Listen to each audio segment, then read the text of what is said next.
BRS MLC కవిత యాదగిరిగుట్టను సందర్శించారు. లక్ష్మీ నరసింహస్వామి జన్మ నక్షత్రం సందర్భంగా గిరి ప్రదక్షిణలో కవిత పాల్గొన్నారు.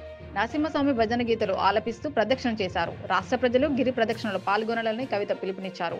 లక్ష్మీ నరసింహస్వామి ఆశీస్సులతో కేసీఆర్ ఇంత పెద్ద ఆలయాన్ని నిర్మించడం పునర్జన్మ సుకృతంగా భావిస్తున్నామని అన్నారు. ఈ క్రమంలో కవితతో పాటు మాజీ ఎమ్మెల్యేలు గొంగిడి సునీత, సిరిమూర్తి లింగయ్య, పలు బీఆర్ఎస్ నాయకులు పాల్గొన్నారు.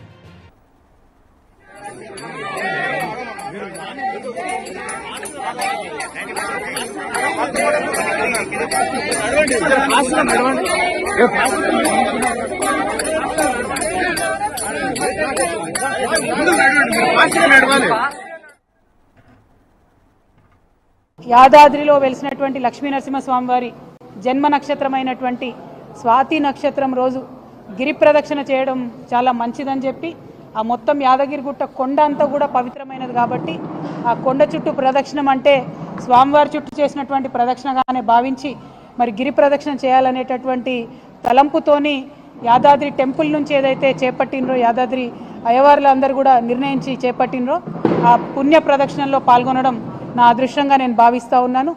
50 మంది తెలంగాణ ప్రజలందరూ కూడా మరి మన తెలంగాణలో వెలిసినటువంటి మన లక్ష్మీనరసింహుడి యొక్క గిరి ప్రదక్షిణ చేసుకొని మెట్ల దారి ద్వారా వెళ్ళి మరి స్వామివారిని దర్శనం చేసుకోవాలని చెప్పి మీ ఆడబిడ్డగా మీ అందరిని కూడా కోరుతా ఉన్నాను. ఆయన మన కొంగు బంగారం లాంటోడు, కోరుకున్న కోరికలన్నీ కూడా తీర్చేటటువంటి చల్లని దేవుడు. మరి అటువంటి దేవుడు కేసీఆర్ గారికి సంకల్పం కల్పించి వారికి శక్తినిచ్చి బలాన్నిచ్చి వారి చేత 1200 కోట్లతోని అంగరంగ వైభవంగా తన కోసం ఆలయాన్ని ఆ భగవంతుడు నిర్మింపజేసుకున్నాడు. మరి ఆ యొక్క ఘనత కేసీఆర్ గారి హయాంలో జరగడం, వారి కింద మేమందరం కూడా ఉండి పనిచేయడం నిజంగా బీఆర్